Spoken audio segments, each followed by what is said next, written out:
they pretty much refuse to combine with other elements.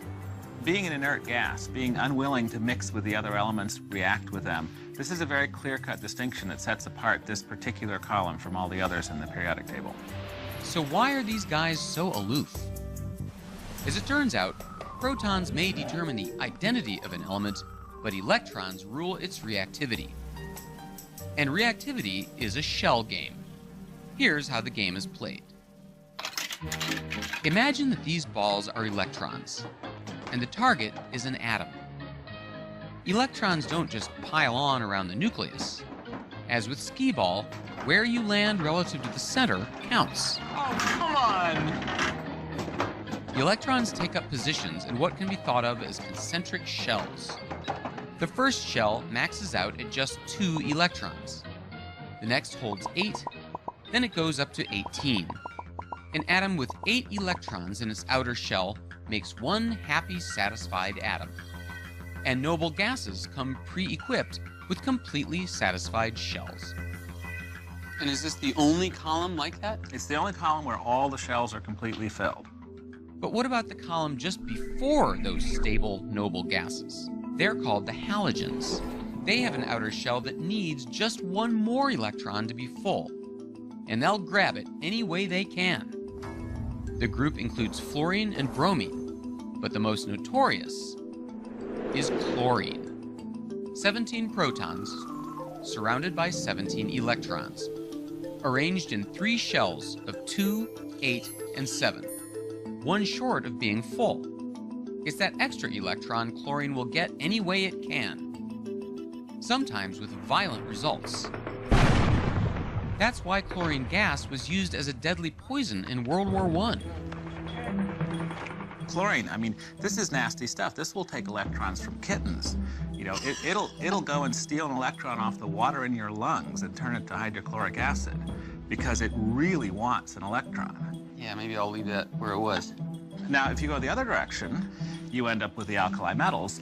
The alkali metals are the first column. Each of them has full shells plus one extra electron sitting in a new outer shell. They have familiar names like lithium, sodium, and potassium. And they all want to get rid of that single lonely electron any way they can. So those on that end of the table all have one extra. This column all has one too few. I shudder to ask, what happens if you put those 2 alone in a room? I happen to have a place where we might be able to do that. Am I invited? Please, come to my lair. Turns out there's more to my friend Teo than mere love of table. He's also got a deep love of chemical reactions and a very remote location where he's free to indulge it. Okay, they told me you were outstanding in your field, but this is ridiculous. Yeah, well, you know, the secret to a good mad scientist's lair, no neighbors. Teo has an infectious attitude toward the most reactive elements. Nice! Which reminds me of a snake handler's affection for his most venomous pets. Oh! Oh, the humanity! And one of his favorite temperamental friends? Sodium. Symbol Na. 11 protons and 11 electrons, arranged in shells as 2, 8, and 1. Sodium is an alkali metal. Like all the elements in this group, it's desperate to get rid of that extra electron. You cut it quickly, I should see some you should see a silvery surface inside.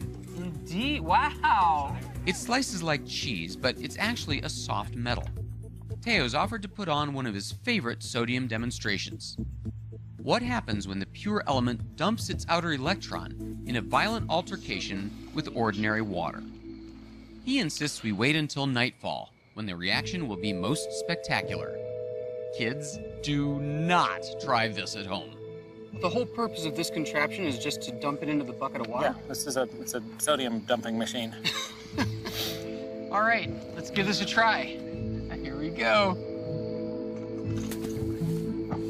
Nice. Oh!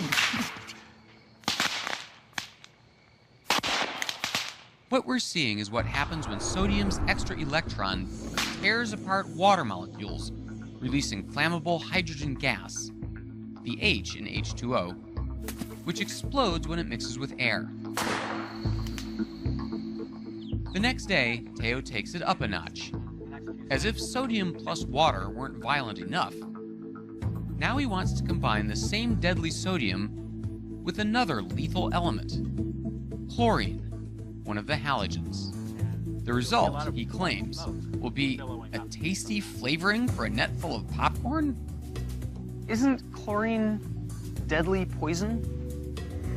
Absolutely. I mean, chlorine, they used it as a poison gas in World War I. It'll be perfectly safe when these two deadly ingredients combine. I didn't say that. I said that after they're combined, the result is perfectly safe. The actual process of combining them is fraught with difficulties. Okay, and that's why we're dressed up like miners here. First, a hunk of sodium in a dry metal bowl. Then, a jet of pure chlorine. Surprisingly, no explosion. Somehow, when these two bad boys of the periodic table come together, they calm down. At the atomic level, sodium, an alkali metal, had an electron it didn't want, and chlorine, a halogen, wants desperately to grab an electron. Once the handoff was complete, both atoms wound up with full shells, making them stable, and able to join together to form a crystal compound we can't live without. Sodium chloride, table salt. Now, I don't exactly see, like, a pile of salt anywhere. Now, the salt, most of it went up in the smoke. It went in the popcorn. Tastes like salt. The good stuff. Fresh. Fresh Only the salt. freshest salt at Teo's farm. Teo's backyard reactions have given me a crucial insight. How elements come together to form compounds